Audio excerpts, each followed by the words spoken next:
Good evening दोस्तों।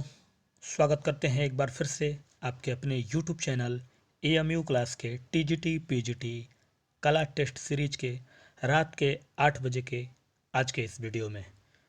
तो मित्रों, आपका प्यार, आपकी मोहब्बत इस चैनल पे कमेंट्स के द्वारा, लाइक के द्वारा दिखाई देती है और इसका मैं आभार व्यक्त करता हूँ। आप लोग को धन्यवाद देता हूँ कि आप लोग हमें इस तरह से सपोर्ट दे रहे हैं। ये बहुत बड़ी बात है मेरे लिए। और चलिए इन्हीं बातों के साथ कुछ बातों का जिक्र कर लेंगे। कई लोग पूछते हैं तो उनके लिए, ये जो डेली जुड़ रहे हैं उनके लिए ये डेली क्लास चलती है 8 बजे। जैसे कि आज हमारे कमेंट्स में एक भाई ने हमारे पूछा था, तो ये क्लास डेली 8 बजे चलती है। प्रश्न अच्छे अच्छे होते हैं, इसलिए हम रिक्वेस्ट करते हैं आपका वीडियो पूरा देखिएगा, क्योंकि प्रश्न अच्छे होते हैं इसलिए वीडियो पूरा देखेंगे तभी आपको समझ में आएगा कि क्वेश्चन कैसे कैसे हैं। ठीक है। और तीसरी बात यह है कि टेलीग्राम पे जाके जुड़ जाइए। टेलीग्राम में सर्च मारिए जाके, टेलीग्राम अगर आपके पास डाउनलोड है तो सर्च मारिएगा एएमयू क्लासेस, वहाँ पे मेरा लोगो दिखाई देगा आपको, उसको आप ज्वाइन कर लीजिए। बस ज्वाइन करना है, उसमें कुछ करना नहीं है, दिखते ही आपको ज्वाइन बटन नीचे दिखाई देगा, वहाँ ज्वाइन कर लेना है। और वहाँ पे 6 बजे के बाद, यानी 6 बजे के बाद आपको एक प्रश्न वहाँ रोजाना डेली जो है डाला जाता है, तो उससे आपको जो है वोट करना है। मतलब आपको उस पर प्रश्न के उत्तर देना है और उसके जो है कमेंट्स के द्वारा भी दे सकते हैं। उसमें कमेंट्स डिस्कशन का भी ऑप्शन होता है, तो आप जैसे चाहे वैसे कमेंट्स के द्वारा दीजिए, चाहे उसको क्लिक करके दीजिए। उसमें आपका जो प्रश्न सही होगा दिखा देगा और जो गलत होगा वो बता देगा आपको। ठीक है। तो चलिए इन्हीं बातों के साथ शुरुआत करते हैं आज के पहले प्रश्न का। आपके स्क्रीन पे पहला प्रश्न है आज के इस वीडियो का कि 9 रसों के साथ वह कौन सा 2 रस है जिन्हें बाद में सम्मिलित किया गया। 9 रसों के साथ 2 रस ऐसा था जिनको बाद में शामिल किया गया, वो रस कौन सा था। ठीक है। पहला प्रश्न यही पूछ रहा है आपका इस वीडियो का। और आपको पता ही है कि भरत मुनि ने बताया था 8 रसों के बारे में। 9वें रस का जिक्र किया था अभिनव गुप्त जी ने, जिसको हम कौन से रस के नाम से जानते हैं मित्रों? शांत रस के नाम से जानते हैं। शांत रस 9वां रस है, अभिनव गुप्त द्वारा बताया गया। लेकिन यहाँ सवाल ये है कि जो 9 रसों का जिक्र किया गया उसमें से 2 रस ऐसा है जिसको बाद में सम्मिलित किया गया, यानी पहले नहीं सम्मिलित था, बाद में सम्मिलित हुआ। वो रस कौन सा है, यही पूछ रहा है आपका पहला प्रश्न। और उम्मीद करता हूँ कि आपके इस प्रश्न का आंसर ड्रॉप कर दिए होंगे मेरे उत्तर से पहले। तो मित्रों, हमारे पहले प्रश्न का जो उत्तर होगा उसका सही जवाब हो जाएगा वात्सल्य एवं भक्ति रस। कौन सा? वात्सल्य एवं भक्ति रस। ठीक है। बहुत बेहतरीन प्रश्न था, ध्यान दीजिएगा। अगला प्रश्न है, इसको थोड़ा छोटा कर लिया जाए, विकल्प आपको पूरा दिखाई देना चाहिए। ये प्रश्न देखिएगा, प्रश्न संख्या 2। प्रश्न का कहना है, कला सिद्धांत से संबंधित प्रभाविता का उत्तम उदाहरण निम्नलिखित किस कलाकृति में देखा जा सकता है। यानी निम्नलिखित में से, यानी इन चारों में से कौन सी कलाकृति में कला सिद्धांत से संबंधित प्रभाविता का उत्तम उदाहरण, इसमें से कौन सी कला को मानते हैं। यानी इस प्रश्न का सीधा कहने का मतलब यह है कि प्रभाविता का कला सिद्धांत से संबंधित, यानी जो कला सिद्धांत, यानी कला के जो भी देखने को हमको मिलते हैं, आज जितना भी हम पढ़ रहे हैं कला के बारे में, उस सिद्धांत से संबंधित अगर प्रभाविता का उत्तम उदाहरण हम देखें कला में, तो किस कलाकृति को जो है हम सबसे बेहतरीन प्रभाविता का उदाहरण कहेंगे। ठीक है। मरती हुई राजकुमारी का, विस्तार जातक, ठीक है, राहुल समर्पण या कपि जातक। यानी इनमें से कौन सा वो चित्र है, कौन सा वो चित्र है जो आपके प्रभाविता का उत्तम उदाहरण है कलाकृति का, कला सिद्धांत से संबंधित। ठीक है। तो मित्रों, हमारे दूसरे प्रश्न का राइट आंसर हो जाएगा राहुल समर्पण। ठीक है। राहुल समर्पण। कमेंट्स करिएगा कि राहुल समर्पण गुफा संख्या कितने में है। राहुल समर्पण गुफा संख्या कितने में है, कमेंट्स आप करिएगा। ठीक है। अगला प्रश्न आइए, प्रश्न संख्या 3 आपके स्क्रीन पे है। और प्रश्न संख्या 3 का उत्तर तो मुझे लगता है लगभग सभी लोग आसानी से इसको भी दे लेंगे। ये आसान प्रश्न है इस वीडियो का। फ्रेस्को विधि का प्रयोग किया जाता है। फ्रेस्को विधि का प्रयोग किया जाता है आर्ट इंस्टॉलेशन में, बुक कवर में, फ्लोर्स के सजावट में या भित्ति चित्र में। इन चारों में से वो कौन सा ऑप्शन है जहाँ पे फ्रेस्को विधि का उपयोग यानी प्रयोग किया जाता है, यही आपको कमेंट्स करना है। उसके अलावा कोई सवाल हो तो आप कमेंट्स कर सकते हैं।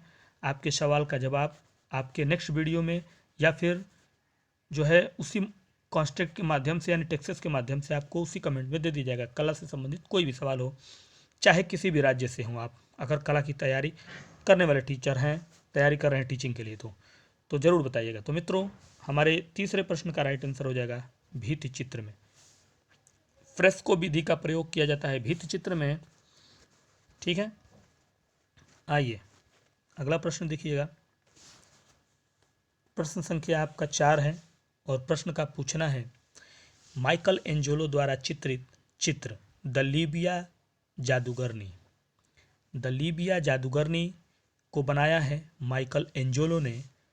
इस चित्र को मतलब माइकल एंजेलो द्वारा बनाया गया है। ये है कहाँ इस समय? अल्टामीरा की गुफा में, सिस्टाइन चैपल की छत पे, रोमन चर्च की छत पे, या कोई नहीं। देखिएगा, ये कोई नहीं है, कई नहीं टाइप हो गया है, कोई नहीं। ठीक है, कोई नहीं, इसको देखिएगा। तो प्रश्न को आप एक बात और आपसे कहना चाहूँगा कि जब भी आप प्रश्न पढ़िए तो उसको पहले ध्यान से प्रश्न को पढ़िएगा। एक चीज़ आपके अंदर दिखता हूँ कि जो है आप लोग जो है कई बार कमेंट्स करते हैं तो प्रश्न को बिना देखे, जैसे मैंने कल आपसे जो प्रश्न पूछा था टेलीग्राम पे, यक्ष प्रतिमा से संबंधित बेहतरीन जो है किसको माना गया है सबसे प्रसिद्ध, तो आपने जो है आंसर तो दिया, कई लोगों ने दीदारगंज दिया। मैं दीदारगंज जानबूझ के डाला था ताकि आप लोग को जो है कन्फ्यूजन करे, और आपके साथ वही हुआ कि आप लोग जो है कन्फ्यूज हो गए। उसको आपको क्लियरली पढ़ना चाहिए था। यक्षों का तो बहुत सारे जो है चित्र हमको मिले हैं, मूर्तियाँ मिली हैं, लेकिन वहाँ कुछ और सवाल कह रहा था, और कहाँ की कह रहा था, कहाँ की यक्ष प्रतिमा जो है प्रसिद्धि की बात कर रहा था, तो जो कि मथुरा संग्रहालय में इस समय मौजूद है वो, और उसी को सबसे बेस्ट माना गया है। ठीक है, तो मेरे कहने का मतलब है कि प्रश्न को जो है देखकर ध्यान से पहले पढ़िए, फिर देखिए वो प्रश्न क्या कहना चाहता है, तब उत्तर दीजिएगा, तो आपके उत्तर गलत होने के कम चांस हैं। ठीक है, तो मित्रों, हमारे इस प्रश्न का जो राइट आंसर होगा, यानी प्रश्न संख्या 4 है ये, और इसका जो राइट आंसर हो जाएगा वो आपका हो जाएगा सिस्टाइन चैपल की छत पर माइकल एंजेलो द्वारा चित्रित द लीबिया जादूगरनी है। ठीक है, आपसे ये भी पूछ सकता है कि सिस्टाइन चैपल की छत पर द लीबिया जादूगरनी निम्न में से किस चित्रकार द्वारा चित्रित किया गया, तो माइकल एंजेलो के द्वारा। ठीक है, या ऐसे भी पूछ सकता है कि सिस्टाइन चैपल की छत पर माइकल एंजेलो द्वारा चित्रित चित्र है, तो द लीबिया जादूगरनी। यानी 3 तरीके से प्रश्न को करेगा, और आपको कोई परेशानी नहीं होनी चाहिए, उम्मीद है। आइए अगला प्रश्न देखिएगा। प्रश्न संख्या 5 आपके स्क्रीन पे है, और 5वां प्रश्न आपसे पूछ रहा है कि निर्वास विज्ञान कला से आप क्या समझते हैं? निर्वास विज्ञान कला, ठीक है, इससे आप क्या समझ, यानी किसको कहते हैं निर्वास विज्ञान कला? कहने का मतलब सीधा सीधा उसका यही है, लोक कला को कहते हैं, आप कला को, आदिवासी कला को, या आधुनिक कला को। ठीक है, किस तरह की कला को हम निर्वास विज्ञान की कला के नाम से जानते हैं, समझते हैं, जो कह लीजिए अपनी भाषा में। ठीक है, तो ड्रॉप करिए फटाफट आंसर, कमेंट्स करिए, कोई सवाल हो। वीडियो पसंद आए तो लाइक ज़रूर करिएगा मित्रों, और शेयर करिए ज़्यादा से ज़्यादा, क्योंकि जब आप शेयर करेंगे तभी जो नए लोग जुड़ेंगे, और जो नए मतलब पहली बार टीजीटी कला का देने जा रहे हैं, अगर वो लोग इसमें हमारे चैनल पे हैं, चाहे वो किसी भी राज्य से हों, तो बेहिचक आप सवाल करिएगा मित्रों। हमारा मोबाइल नंबर है, व्हाट्सएप पे आप आ सकते हैं, और वहाँ आके आप हमसे जो भी पूछना है वहाँ भी पूछ सकते हैं, या फिर इसमें भी आप पूछ सकते हैं। 9779 आखिरी में है, तो आपको अगर नए हैं, जो नए हैं उनके लिए, जो पुराने हैं उनका भी सवाल है तो कर सकते हैं। ठीक है, तो निर्वास विज्ञान कला, जिस कला को हम कहते हैं मित्रों, वो आदिवासी कला। किस कला को? आदिवासी कला को निर्वास विज्ञान कला भी कहते हैं, या समझते हैं कह लीजिए। ठीक है, इसी प्रश्न को उल्टा भी कर सकता है कि आदिवासी कला को निम्न में से किस कला के नाम से जानते हैं, तो निर्वास विज्ञान कला के नाम से भी जानते हैं। ठीक है, आगे बढ़िए। प्रश्न संख्या 6 आपके स्क्रीन पे है, देखिएगा। इसको थोड़ा सा छोटा कर लिया जाए, विकल्प पूरे दिखाई देने चाहिए, और छोटा कर लीजिए इसको। ठीक है, अब उम्मीद है कि आपको क्लियर दिखाई दे रहा होगा। चलिए देखिएगा प्रश्न क्या कह रहा है। कह रहा है कि पहाड़ी चित्रकला का सही युग्म आपको बताना है। प्रश्न संख्या 6 है, और आपको बताना है पहाड़ी चित्रकला का सही युग्म। तो फटाफट आपको कमेंट्स बॉक्स में कमेंट्स कर देना है। मेरे उत्तर से पहले कि पहला ऑप्शन कह रहा है कि जम्मू शैली अपने राज्यों के भित्ति चित्रों के लिए प्रसिद्ध था, ये सही है। मंडी शैली में नरोत्तम इस शाखा का मुख्य कलाकार था, यानी मंडी शैली में नरोत्तम दास जो है वो मुख्य कलाकार के रूप में जाने जाते हैं, ये सही है। या चंबा शैली में मौलाना कलाकार इस शैली से संबंधित था। या ये कह रहा है कि कुल्लू शैली यानी कि राजा संसार चंद इस शाखा को संरक्षण दिया, यानी कुल्लू को संरक्षण दिया। तो पहाड़ी चित्रकला से संबंधित प्रश्न है और पूछ रहा है कि कौन सा ऑप्शन इसमें से सही है। तो छठे प्रश्न का हमारा जो राइट आंसर हो जाएगा वो हो जाएगा बी, मंडी शैली यानी नरोत्तम दास जो है मंडी शैली के मुख्य कलाकार के रूप में जाने जाते हैं। ठीक है, आगे बढ़िए और आइए इसको थोड़ा सा बड़ा कर लिया जाए। चलिए अगला प्रश्न है, 7वां प्रश्न आपके स्क्रीन पे है। आप इस समय चला रहा है आपका 20+ प्रश्नों का सीरीज, यानी 20+ प्रश्न आपके इसमें हैं और कल की तरह आज भी आपको बेहतरीन परफॉर्मेंस देना है। कल की परफॉर्मेंस आप लोगों की बहुत बेहतरीन थी, जो भी थे पुराने उनकी परफॉर्मेंस देख के मुझे बहुत खुशी हुई और ये खुशी इसलिए होती है क्योंकि हमारी मेहनत का फल आपको अच्छा मिलता है मित्रों। तो चलिए 7वें प्रश्न को देखते हैं। पूछ रहा है कि कौन सी प्रसिद्ध ऐतिहासिक मूर्ति माइकल एंजेलो द्वारा निर्मित की गई। ऐतिहासिक मूर्ति है, निर्मित की गई माइकल एंजेलो द्वारा, वो प्रसिद्ध मूर्ति कौन सी है। लाकाशा की मूर्ति, लाकाश की मूर्ति है, जॉन बैक, पिएटा या हरक्यूलस, इनमें से कौन सी मूर्ति है जो विख्यात मूर्तिकार चित्रकार माइकल एंजेलो के द्वारा निर्मित की गई है। तो मित्रों 7वें प्रश्न का हमारा राइट आंसर हो जाएगा पिएटा की। किसकी? पिएटा की, जिसमें जो है इस पिएटा के मूर्ति में जो है यीशु को दिखाया गया, यानी ईसा मसीह को दिखाया गया इसमें, ईसा मसीह को। तो आप अगर सर्च मारेंगे गूगल पे तो आपको उनकी ये फिगर दिखाई देगी, यानी चित्र दिखाई देगा, चित्र कहना सॉरी, मूर्ति दिखाई देगी आपको। और उस मूर्ति को देखिएगा, उसके बारे में बहुत सारा उसमें उसके बारे में डिस्कशन दिया होगा। चलिए 8वां प्रश्न देखिए।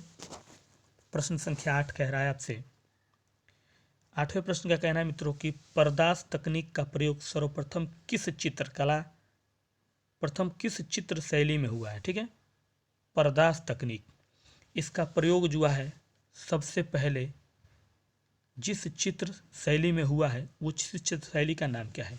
बाघ चित्र शैली, यानी बाघ में जो चित्र शैली मिले उसमें, मुगल चित्र शैली में, पाल चित्र शैली में या अजंता चित्र शैली में, इनमें से वो कौन सी शैली है, यानी कौन सी चित्र शैली है जिसमें परदास तकनीक का सबसे पहले प्रयोग किया गया। ठीक है, तो हमारे इस 8वें प्रश्न का जो राइट आंसर हो जाएगा वो हो जाएगा आपका मुगल शैली में, यानी मुगल चित्रकला में परदास तकनीक का प्रयोग किया गया। आपसे क्वेश्चन बदल के ऐसे भी पूछ सकता है, वो बस इतना ही पूछेगा कि मुगल चित्र शैली में निम्न में से कौन सी तकनीक को सबसे पहले प्रयोग किया गया, तो वहाँ ऑप्शन में परदास तकनीक अगर होगा तो बेहिचक आपको टिक लगा देना है उस उत्तर पे। चलिए 9वें प्रश्न की तरफ बढ़ जाइए। 9वां प्रश्न है, थोड़ा सा इसको छोटा करते हैं क्योंकि विकल्प पूरा दिख नहीं रहा है, अब दिख रहा होगा आपको पूरा विकल्प। प्रश्न संख्या 9 20+ प्रश्नों की सीरीज का, स्थापत्य कला जिसमें आकृति सपाट धरातल से उभरकर त्रिआयामी रूप में धारण करती है क्या कहलाती है। सबसे पहले तो स्थापत्य कला है जिसमें, यानी स्थापत्य कला में जो आकृति जो है वो सपाट धरातल से उभरकर त्रिआयामी रूप में धारण कर लेती है, उसको हम क्या कहते हैं इमर्जिंग रिलीफ कहते हैं, लो रिलीफ, हाई रिलीफ या ग्रेफाइट। ये बहुत ही वेरी इंपॉर्टेंट प्रश्न है ये, और यूँ समझ लीजिए कि बुक से अंदर की चीज़ को उठा के इसको लाया गया है। स्थापत्य कला में आकृति सपाट धरातल से उभरकर त्रिआयामी रूप में धारण कर लेती है तो उसको हम क्या कहते हैं। ठीक है, तो बस इसी प्रश्न का उत्तर आपको ड्रॉप करना है आंसर में फटाफट। और एक बात मैं आपको पहले बता देना चाहता हूँ कि देखिए जो भी प्रश्न जो है आप लोग के प्रश्न में कोई जो है कोई नया नहीं आता है, बुक से ही प्रश्न होते हैं, सिलेबस से बाहर नहीं जाएगा, आपके सिलेबस में ही रहेगा। वो एग्जामिनर पूछेगा, बस घुमाएगा आपको प्रश्न का स्टाइल घुमाएगा। जो चीज़ आपने कभी, जैसे मान लीजिए अगर आप बुक पढ़ने की आदत डालते हैं कला की, तो बुक पढ़ने की आदत मैं आपसे पहले कह देता हूँ कि आपको बुक पढ़ने की आदत डालनी पड़ेगी। अगर आपने कला की बुक रखी है तो उसको डेली पढ़िए, एक एक चैप्टर का एक टॉपिक ले लीजिए।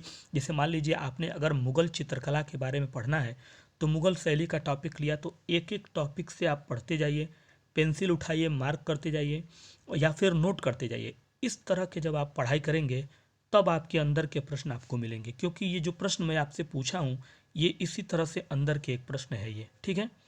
तो मित्रों, इस प्रश्न का हमारा राइट आंसर जो होगा वो हो जाएगा हाई रिलीफ, ठीक है। यानी कि स्थापत्य कला में आकृति सपाट धरातल से जब उभर कर त्रिआयामी रूप ले लेती है, धारण कर लेती है, मतलब रूप ले लेती है, तो उसको हाई रिलीफ कहते हैं। यानी परिभाषा एक तरह से समझ लीजिए है। आइए 10वां प्रश्न देखिएगा। प्रश्न संख्या 10 आपके स्क्रीन पे है।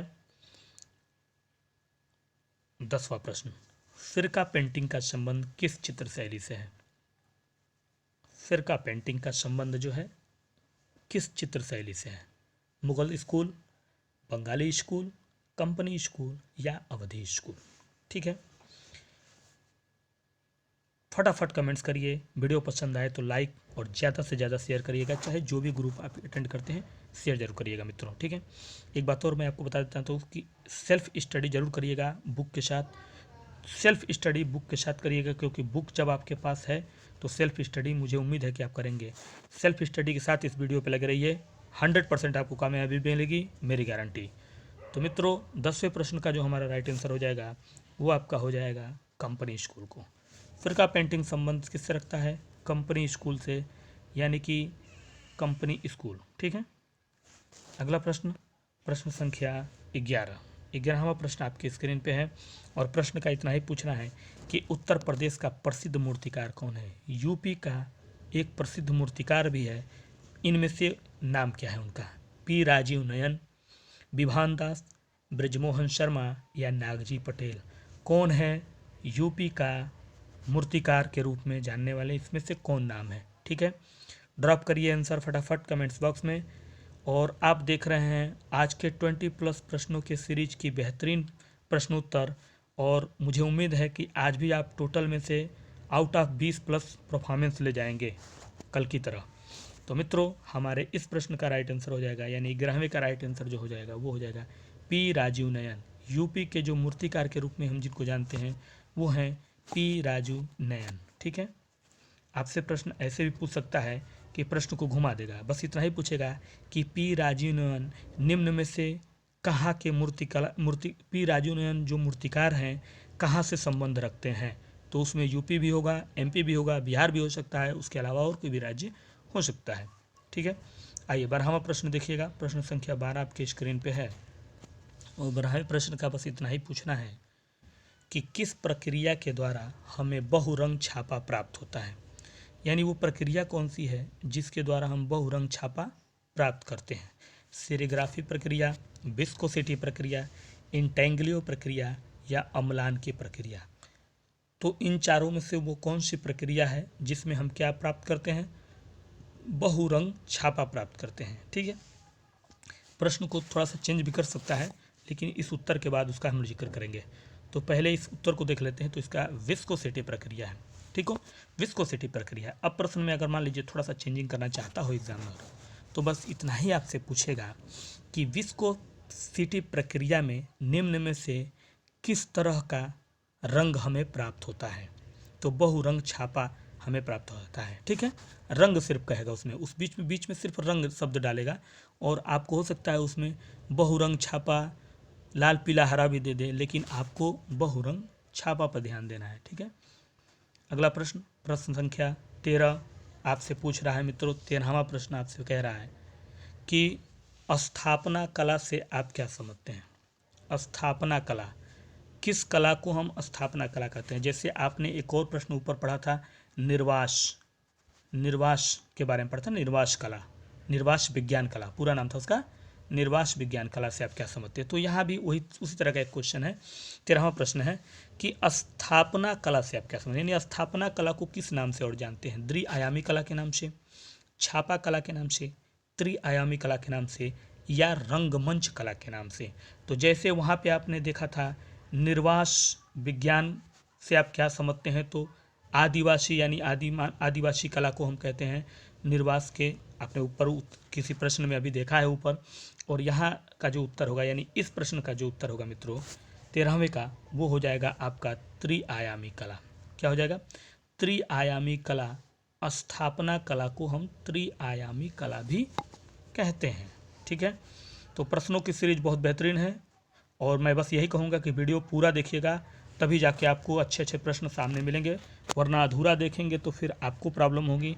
जब कंपटीशन में जाएंगे तो हो सकता है वही प्रश्न आपसे पूछ लिया गया हो जो आपने छोड़ दिया था, चाहे वो मेरे पास देखा हो या फिर बुक में पढ़ा हो, जो कुछ भी हो। ठीक है, 14वां प्रश्न देखिए, कह रहा है कि भारतीय सौंदर्य शास्त्र के षडांग में लावण्य योजना से तात्पर्य है।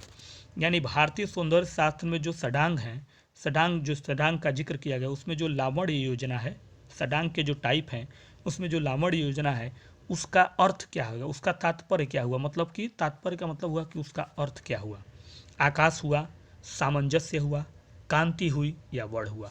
यानी कि लावण्य योजना को भारतीय सौंदर्य शास्त्र के षडांग में जो लावण्य योजना है, टाइप में एक टाइप आता है लावण्य योजना, उसका अर्थ क्या होता है, किससे उसका अर्थ लगाया जाता है, ये प्रश्न पूछ रहा है 14वां। तो उम्मीद करता हूँ कि प्रश्न आपको अच्छे लग रहे होंगे और आपके कमेंट्स जो है बेहतरीन आ रहे होंगे। 20+ प्रश्नों की सीरीज का 14वां प्रश्न है और इसका उत्तर हम लोग देखेंगे तो उत्तर इसका हो जाएगा कांति। क्या होगा? भारतीय सौंदर्य शास्त्र के षडांग में लावण्य योजना का तात्पर्य होता है कांति मित्रों। ठीक है, तो उल्टा भी ऐसे प्रश्न पूछ सकता है। उल्टा प्रश्न क्या पूछेगा? पूछ लेगा कि कांति भारतीय सौंदर्य शास्त्र के षडांग में किसका तात्पर्य, नहीं, या ये पूछ लेगा कांति का तात्पर्य भारतीय सौंदर्य शास्त्र के षडांग में किसको कहते हैं। क्या पूछेगा? कांति तात्पर्य भारतीय सौंदर्य शास्त्र के षडांग में किसको बोलते हैं, तो लावण्य योजना को बोलते हैं। ऐसे भी पूछ सकता है आपसे प्रश्न। हो सकता है इस तरह के प्रश्न ऐसे हम भी मान लीजिए टेलीग्राम में बनाएं तो आप उसका उत्तर देंगे, तो मैं जो प्रश्न देता हूँ टेलीग्राम में उसी तरह से घुमा के देता हूँ, यानी प्रश्न सीधा रहता है, मैं आपसे उल्टा पूछ देता हूँ उसमें, और आप वहीं पे जो है अपने आप को नोट करते हैं। तो टेलीग्राम में जुड़िएगा, रोजाना 6 बजे शाम को एक प्रश्न आपको डेली जाता है। तो देखिएगा मित्रों, प्रश्न 15वां आपसे पूछ रहा है, वर्ष 1950 से 1970 के बीच कौन सा कला अभियान अस्तित्व में आया जिसके अंतर्गत लघु एवं बृहद आकार के अमूर्त वर्ण स्थलों का प्रयोग हुआ। ठीक है, बड़ा ही शानदार प्रश्न है, देखिएगा और वेरी इंपॉर्टेंट प्रश्न है अपने आप में। ठीक है, प्रश्न थोड़े से आपको ये जो बड़े दिख रहे हैं, तो उस बड़े दिखने का मतलब ये हुआ कि उसमें और भी प्रश्नों के सीरीज बनने के चांस हैं। ये फ़ायदा होता है बड़े प्रश्नों का। जैसे मान लीजिए लिख लिया वर्ष 1950 से 1970 के मध्य, अब जितना साल हो गया बीच में, ठीक है, के मध्य कला अभियान अस्तित्व में आया। ठीक है, यानी 1950 से 1970 के मध्य जो है अभियान में कला जो आया, अस्तित्व जो आया, जिसके अंतर्गत जो है लघु यानी छोटा, बृहद यानी बड़ा आकार के अमूर्त वर्ण स्थलों का प्रयोग हुआ। अमूर्त वर्ण स्थलों का प्रयोग हुआ। तो ये पूछ रहा है कि वो कौन सा जो है कला अभियान अस्तित्व में आया, वो कौन सा कला था जहाँ पे, यानी इसके पूछने का मतलब है कि उन दोनों 50 से 70 के बीच में वो कौन सा कला अस्तित्व में था जिसके अंतर्गत लघु और बृहद आकार के अमूर्त वर्ण स्थलों का प्रयोग हुआ था। क्या वो मिनिमलिज्म था, क्या वो अमृत अभिव्यंजनवाद था, क्या वो पॉप आर्ट था, या वो आप आर्ट था। ऑप नहीं, ओप आर्ट। ठीक है, तो कौन सा आर्ट था जो इनके और 50 से 70 के बीच में था वो आर्ट, और वो अस्तित्व में आया लघु और बृहद आकार के अमूर्त स्थलों का प्रयोग हुआ उसमें। तो मित्रों, उम्मीद करता हूँ कि आज 15वें प्रश्न को आप पहले समझ गए होंगे अच्छे से, और इसका हमारा राइट आंसर हो जाएगा आप आर्ट। कौन सा आर्ट? आप आर्ट। चलिए आगे बढ़ते हैं, प्रश्न संख्या 16 की तरफ बढ़ जाते हैं। और ये प्रश्न आपके TGT 2021 में आ चुका है और इस पर भी काफ़ी घमासान हुआ था। TGT 2021 का ये प्रश्न है। ठीक है, मार विजय की मूर्ति अजंता की किस गुफा में है? मार विजय की जो मूर्ति है वो अजंता की किस गुफा में है? 16वां प्रश्न यही है, TGT 2021 का प्रश्न है ये। गुफा संख्या 17, गुफा संख्या 16, गुफा संख्या 26 या 1, किस में है मार विजय की मूर्ति? तो मार विजय की मूर्ति जो है मित्रों वो है आपकी गुफा संख्या 26 में। किस में है? गुफा संख्या 26 में मार विजय की मूर्ति है। तो प्रश्न में एक और प्रश्न हो गया ना, देखिए मार विजय कहाँ है? अजंता में है। ये भी याद हो गया आपके सामने कि मार विजय अजंता में है और वो है गुफा संख्या 26 में। ठीक है, अगला प्रश्न बढ़िए। प्रश्न संख्या 17 को देखिए। 17वां प्रश्न आपके स्क्रीन पे है और 17 नंबर प्रश्न 20+ प्रश्नों की सीरीज चल रही है और आप 17वें प्रश्न पे पहुंच चुके हैं और उम्मीद करता हूं कि पीछे जो भी प्रश्न हुए होंगे उसमें आपका परफॉर्मेंस बहुत ही अच्छा चल रहा होगा। ये मुझे पूरी उम्मीद है क्योंकि आप लोग का परफॉर्मेंस मैं देख रहा हूँ डेली वीडियो में, उसको देखते हुए मैंने जो है इतनी उम्मीद रखी है। 17वां प्रश्न है मित्रों, 600 से 350 ईसा पूर्व के बीच निर्मित श्याम एवं श्वेत चित्रित बर्तन किस कला से संबंधित है? 600 से 350 ईसा पूर्व की बात कर रहा है। ठीक है, 600 से 350 ईसा पूर्व की बात कर रहा है। ईसा पूर्व, ध्यान दीजिएगा, निर्मित श्याम एवं श्वेत चित्रित बर्तन किस कला से संबंधित हैं? रोमन कला से, ग्रीक कला से, मिसिसिपी कला या मिसोपोटामिया की कला। ठीक है, ईसा पूर्व 600 से 350 का था। निर्मित हुए श्याम एवं श्वेत चित्रित बर्तन और वो किस कला से संबंध रखते हैं? बस इतना ही प्रश्न है 17वां का और इसका हमारा राइट आंसर हो जाएगा ग्रीक कला। किस कला से? ग्रीक कला से। अब देखिएगा प्रश्न इसमें बदल जाए तो बस इतना ही पूछेगा कि आपसे बस इतना ही पूछेगा कि ग्रीक कला में 600 से 350 ईसा पूर्व के बीच निर्मित निम्न में से कौन से बर्तन शामिल हैं? इस तरह से प्रश्न पूछ सकता है। तो श्याम एवं श्वेत चित्रित बर्तन, या ये कहला निम्न में से किस तरह के चित्रित या निर्मित बर्तन शामिल हैं? तो श्याम एवं श्वेत चित्रित बर्तन जो है इस काल में शामिल किए गए हैं। ठीक है, और भी तरीका है उसका पूछने का। आपका वो जो 600 से 300 ईसा पूर्व है वो भी पूछ सकता है आपसे। चलिए 18वां प्रश्न देखिए। प्रश्न संख्या 18 है, in search of vanished blood शीर्षक। In search of vanished blood, in search of vanished blood, ये शीर्षक वीडियो आर्ट किसने निर्मित किया है? ठीक है, इन सर्च आप देखिएगा, एक बात और बता देना चाहता हूँ, कभी कभी होता ऐसा है कि टाइपिंग में जो टाइपिंग होती है उस टाइपिंग में कभी कभी जो है ध्यान नहीं रहता है तो मिस्टेक भी हो जाता है। तो मिस्टेक होता है और अगर आप पढ़ रहे हैं, आपको पता है, आपने पढ़ा होगा, देखा होगा, तो आप उसको कमेंट्स में कर सकते हैं कि सर ये इस तरह से था, टाइपिंग मिस्टेक हो सकता है, तो उसको ये आप कमेंट कर सकते हैं कि इसको ये माना जाए टाइपिंग मिस्टेक हो गया है। लेकिन जो है उसको गलती नहीं कहा जाएगा क्योंकि वो ध्यान में, जैसे मान लीजिए अगर मान लीजिए 20+ प्रश्न हो या 30+ प्रश्न हो, उसको जब आदमी बनाता है तो ध्यान कभी कभी होता है कि 1-2 प्रश्नों में ध्यान हट जाता है और जो है मात्राएं या फिर कुछ चीज़ें छूट जाती हैं। ठीक है, मतलब मेरे कहने का मतलब ये है कि उसको आप भी कमेंट्स के द्वारा क्लियर कर लीजिए कि ये चीज़ें हैं। आप लोग सभी लोग ग्रुप में ध्यान दीजिएगा, ये चीज़ें हैं, आप भी कह सकते हैं। इसको भी कहते हैं एक तरह से हेल्प करना चैनल में अपने आप को हमारे साथ। ठीक है, तो इन सर्च ऑफ वैनिस्ड ब्लड, ये शीर्षक वीडियो आर्ट किसके द्वारा निर्मित किया गया मित्रों? तो ये निर्मित किया गया आपका, यानी 18वें प्रश्न का राइट आंसर हो जाएगा नलिनी मालिनी के द्वारा। किसके द्वारा? नलिनी मालिनी के द्वारा। प्रश्न ये भी पूछ सकता है कि नलिनी मालिनी के द्वारा निम्न में से कौन सा वीडियो आर्ट शीर्षक निर्मित किया गया? प्रश्न देखिए चेंज हो गया, प्रश्न इतना ही पूछेगा कि आधुनिक कलाकार नलिनी मालिनी के द्वारा कौन से वीडियो आर्ट के शीर्षक इनमें से निर्मित किया गया? तो इन सर्च ऑफ वैनिस्ड ब्लड। ठीक है, आइए 1900 प्रश्न को देखिए। इस प्रश्न का उत्तर तो आप लोग फटाक से देंगे, पूरी उम्मीद है।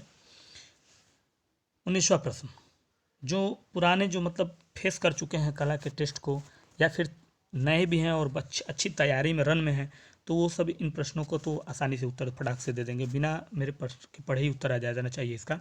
तरासे गए चमकीले हथियारों के औजार कहाँ से प्राप्त होते हैं? तरासे गए हैं चमकीले हथियार हैं और उन औजारों को हमें प्राप्त किया गया कहाँ से? पूरा पाषाण काल, मध्य पाषाण काल, नवपाषाण काल या ताम्रपाषाण काल। इनमें से वो कौन सा पाषाण काल है जहाँ पे तरासे गए चमकीले हथियारों के औजार मिले? बस इतना ही 19 नंबर प्रश्न पूछ रहा है। ड्रॉप कर दीजिए आंसर, कमेंट कर दीजिए कोई सवाल हो, किसी भी राज्य से हो। कला कंपटीशन के लिए आपको कामयाबी दिलाएगा एएमयू क्लासेस। बस शर्त यह है कि आपको रेगुलर वीडियो देखना है। यहाँ पे आपको कोई पेड बैच नहीं दी जाती, बिल्कुल फ्री सेवा दी जाती है। सिर्फ फ़र्क इतना है कि आपको डेली ये वीडियो देखना पड़ेगा मित्रों। मैं कोई भौकालबाजी नहीं करता हूँ कि मुझे पेड बैच दीजिए, मैं अलग से आपको एक स्पेशल जो है वीडियो भेजूंगा, चाहे स्पेशल पीडीएफ भेजूंगा, नहीं। मेरा मानना यह है कि पैसा मायने नहीं रखता। पैसा तो मैं टीचर हूँ, मैं कमाता ही हूँ जहाँ मैं हूँ टीचर, लेकिन मैं चाहता हूँ कि हर वो इंसान उसका लाभ ले, चाहे वो अमीर हो चाहे वो गरीब हो, हर तबके का, चाहे किसी भी घर में बैठी हो कोई गृहिणी, उनको भी ये लाभ मिलना चाहिए। मेरा मानना यह है और इसीलिए एएमयू क्लासेस आपको जो भी चीज़ें अच्छी अच्छी मिलेंगी वो इसी वीडियो के माध्यम से सबको लाभ देगा। जितने लोग देखेंगे सबको लाभ मिलना चाहिए, चाहे भले ही जो है वो किसी भी वर्ग के हों, कहीं से भी हो। भाई तो एक टीचर का तो यही मकसद होता है, टीचिंग का मतलब। अब बाकी लोगों का ये तरीका क्या है मुझे नहीं पता है, लेकिन मेरा मानना ये है कि आप लोग के लिए ये तरीका सबसे अच्छा है। तो मित्रों, हमारे 19वें प्रश्न का राइट आंसर जो होगा, यानी 19 नंबर का राइट आंसर हो जाता है सी, नवपाषाण काल। ठीक है, तरासे गए औजार हथियार नवपाषाण काल में। अगला प्रश्न है प्रश्न संख्या 20। 20+ प्रश्नों की सीरीज का 20वां प्रश्न आप पहुंच चुके हैं और पीछे के प्रश्नों में उम्मीद करता हूं कि आपकी परफॉर्मेंस अच्छी आ रही होगी। 20वां प्रश्न पूछ रहा है कि मिनील कला से संबंधित कृति वॉइस ऑफ फायर किसने निर्मित किया? कौन सी कला? मिनील कला। कृति क्या है? वॉइस ऑफ फायर, निर्मित किया। ठीक है, तो एक तो निर्मित किया ये प्रश्न हो गया, और वॉइस ऑफ फायर कौन सी कला से संबंधित है? तो मिनी कला से। प्रश्न ऐसे बना सकता है आपसे, आपको थोड़ा सा गेस करिए।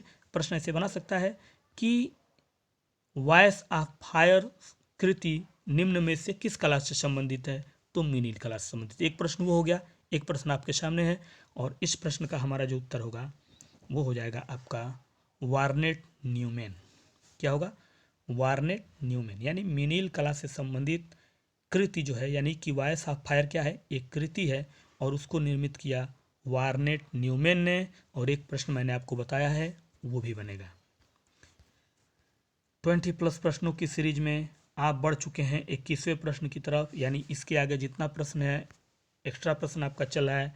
21वां प्रश्न आपसे पूछ रहा है, केवल देखिएगा, ये केवल काल नहीं है, कला है। केवल कला ही सही अर्थों में सौंदर्य की अभिव्यंजन है, किस दार्शनिक ने कहा था? ये काल नहीं है मित्रों, इसको सुधार लीजिएगा, मैं बोल दे रहा हूँ पहले ही, कला है, काल नहीं है, कला है। ठीक है, केवल कला सही अर्थों में सौंदर्य की अभिव्यंजन है, किस दार्शनिक का ये कोटेशन है? किस दार्शनिक ने इस कोटेशन को कहा है, ये पूछ रहा है बस। ठीक है, केवल कला सही अर्थों में सौंदर्य की अभिव्यंजन है। कौन सा वो दार्शनिक है जिसने ये कोटेशन कहा? थॉमस हब्स ने, अरस्तु, सिसरो या हीगेल? ठीक है, तो उम्मीद करता हूँ कि आपको प्रश्न पसंद आते हैं। मित्रों, आज एक कमेंट्स हो ही जाए आप लोग के ग्रुप में। मैं चाहता हूँ कि आज एक कमेंट्स हो ही जाए कि क्या एएमयू क्लासेस के अभी तक जो भी वीडियो आपको मिलते हैं क्या आपको पसंद आते हैं? क्या आपको उनसे लगता है कि आपको जो है परफॉर्मेंस आपका जो है एजुकेशन कला से संबंधित जो है मजबूत हो रहा है? एक कमेंट्स हो जाए आज। मैं चाहता हूँ कि आज एक कमेंट्स हो जाए एएमयू क्लासेस को, कि देखा जाए कि क्या परफॉर्मेंस है आप लोग का, चाहे आप लोग कहीं से भी हो, किसी भी राज्य से हो। एक कमेंट्स हो जाए कि आपका आज, मैं कह रहा हूँ कि एक कमेंट्स हो जाए कि आज कि हाँ सर, इससे जो है क्या हमको जो है बेनिफिट हो रहा है या हमारी कुछ अच्छी मजबूती बन रही है। ठीक है, तो मित्रों सबसे पहले तो हम इस प्रश्न का उत्तर देखेंगे। तो इस प्रश्न का हमारा जो उत्तर हो जाएगा वो हो जाएगा हेगेल। हेगेल ने कहा है कि केवल कला ही सही अर्थों में सौंदर्य की अभिव्यंजन है। ये दार्शनिक हेगेल का कहना है। तो एक कमेंट्स आज हो जाना चाहिए, ताकि बाकी लोग जो नए जुड़े उनको एक संदेश पहुंचे आपके द्वारा कि हाँ, एएमयू क्लासेस के हमें हेल्प अच्छे मिलते हैं, तैयारी हमें अच्छी होती है। ठीक है, चलिए 22वां प्रश्न देखिएगा। पूछ रहा है कि वेधरा आर्ट गैलरी कहाँ स्थित है? वेधरा आर्ट गैलरी कहाँ है मित्रों? चेन्नई में, बेंगलोर में, मुंबई में या दिल्ली में? कौन सी जगह है जहाँ पे वेधरा आर्ट गैलरी स्थित है? ठीक है, मैं फिर से आपसे एक बार रिक्वेस्ट करता हूँ, आज एक कमेंट हो जाए आप लोगों के द्वारा, जितने भी जो लोग चैनल पे जुड़े हैं हमारे एएमयू क्लासेस के, आज एक कमेंट हो जाए कि क्या एएमयू क्लासेस जो आपको दे रहा है बेस्ट है, आपकी तैयारी अच्छी हो रही है, इससे आपको अच्छे से मजबूती मिल रही है कला में, ये आज कमेंट्स हो जाए, मैं यही चाहता हूँ। तो मित्रों, वेधरा आर्ट गैलरी कहाँ है? तो वो है आपकी दिल्ली में। कहाँ है? दिल्ली में है वेधरा आर्ट गैलरी। ठीक है, आगे बढ़ा जाए। अगला प्रश्न देखिएगा, प्रश्न संख्या आपका क्या है? 23 नंबर प्रश्न देखिएगा क्या पूछ रहा है। द एडोर्शन ऑफ मैगी किस यूरोपीय चित्रकार द्वारा चित्रित है? 23वां प्रश्न पूछ रहा है आपसे, द एडोरेशन ऑफ मैगी, ये एक चित्र है और ये चित्र यूरोप के किस चित्रकार द्वारा चित्रित किया गया? यूरोपीय कला के, गोया के द्वारा, Albert bureau, Leonardo da Vinci या माइकल एंजेलो के द्वारा? किसके द्वारा चित्रित किया गया है? तो मित्रों, ये जो है चित्रित किया गया है आपका, यानी 23वें का राइट आंसर जो है आपका हो जाएगा सी, लियोनार्डो द विंची के द्वारा। किसके द्वारा? लियोनार्डो द विंची के द्वारा। बढ़ते हैं 24 नंबर प्रश्न की तरफ। इसको थोड़ा सा छोटा कर लेते हैं क्योंकि इसमें जो है प्रश्न का विकल्प पूरा दिखना चाहिए। 24 नंबर प्रश्न देखिएगा। 24 प्रश्न कह रहा है, सही विकल्प चुनिए। आरजी कलिंगवुड, यानी उनका कहना है कि कला संगीत के सिद्धांत पर आधारित है, ये कोटेशन है, देखिएगा। दूसरा कह रहा है रविन्द्रनाथ टैगोर द्वारा का कहना है कि मानव कला के द्वारा अपनी अभिव्यक्ति करता है। तीसरा है क्रोचे ने कहा है कला सत्य की अनुकृति है, या इनमें से कोई नहीं। तो प्रश्न बस इतना ही पूछना है, सही विकल्प चुनिए। मीन्स कहने का ये है कि एक कोटेशन और है, ये इसमें से एक कोटेशन कहा गया है, किस कलाकार के द्वारा वो कोटेशन सही कहा गया है, इनमें से ये पूछ रहा है। आरजी कलिंगवुड ने कहा कला संगीत के सिद्धांत पर आधारित है, ये सही कहा गया। या रविन्द्रनाथ टैगोर जी ने कहा कि मानव कला के द्वारा अपनी अभिव्यक्ति करता है, ये सही है। या क्रोचे ने कहा है कला सत्य की अनुकृति है, ये सही है। तो मित्रों, 24 नंबर प्रश्न का राइट आंसर जो होगा वो हो जाएगा बी, यानी रविन्द्रनाथ टैगोर जी ने कहा है कि मानव कला के द्वारा अपनी अभिव्यक्ति करता है। ठीक है, चलिए आगे बढ़ते हैं। 25वां प्रश्न देखिएगा, प्रश्न संख्या 25 आपके स्क्रीन पे है। 20+ प्रश्नों की सीरीज में 25वें प्रश्न की तरफ हैं आप इस समय, और 25वां प्रश्न आपसे सिर्फ इतना ही पूछ रहा है कि ब्रिटिश दृश्य चित्रों का जनक किस चित्रकार को कहा जाता है? ब्रिटिश दृश्य चित्रों का जनक कौन से चित्रकार को कहा गया? ठीक है, ध्यान से समझ लीजिएगा।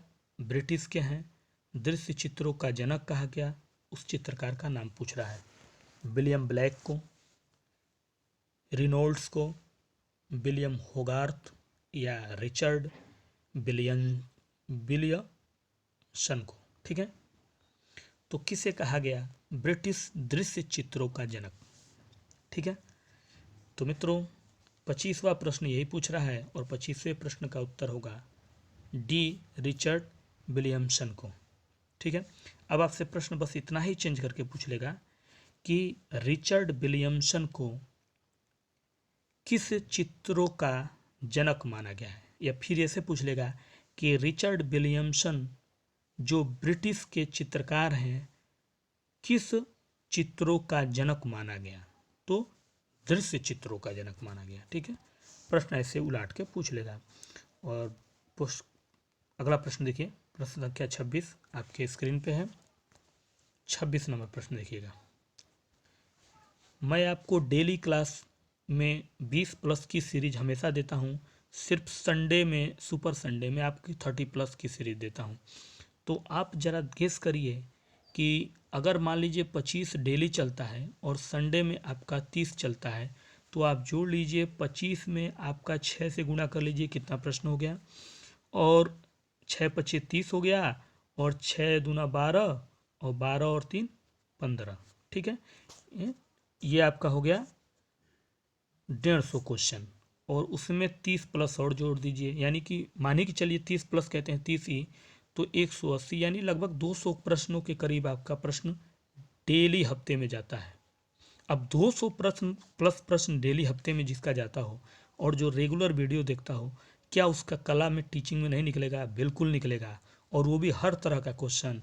अब मित्रों, इससे बेहतरीन मौका आपको नहीं मिलेगा।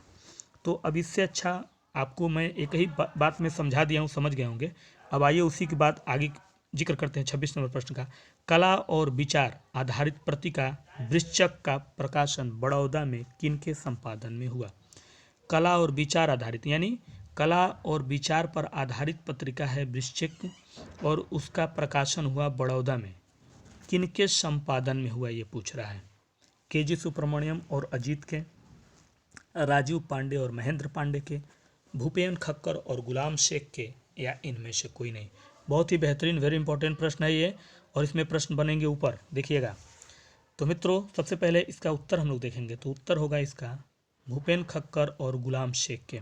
कला और विचार आधारित पत्रिका वृश्चक। आपसे ये भी प्रश्न पूछ सकता है कि पत्रिका वृश्चक किस पर आधारित पत्रिका मानी गई है? तो कला और विचारक आधारित मानी गई, यानी कहेगा कि वृश्चक पत्रिका आधारित मानी गई कला और विचार पे, आंसर हो जाएगा। ठीक है, आपसे ये भी पूछ लेगा, कला और विचार आधारित पत्रिका वृश्चक जो भूपेन खक्कर एवं गुलाम शेख के द्वारा संपादन किया गया, कहाँ से किया गया? तो बड़ौदा से। ठीक है, और आइए इस वीडियो का आखिरी प्रश्न, 20 प्लस प्रश्नों की सीरीज में हमने 27 प्रश्न आज लिए हैं।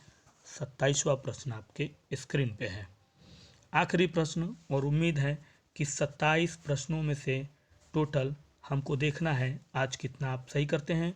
और एक बात और, फिर कमेंट आज हो जाए मित्रों कि क्या एएमयू क्लासेस का दिया हुआ ये वीडियो आपके लिए एक रामबाण साबित हो रहा है। ये कमेंट्स आज हो ही जाए, मैं बस यही देखना चाहता हूँ। ठीक है, तो चलिए 27वें प्रश्न का जिक्र करते हैं। तो पूछ रहा है, किस सॉफ्टवेयर द्वारा आप डिजिटल ढंग से रंग कर सकते हैं?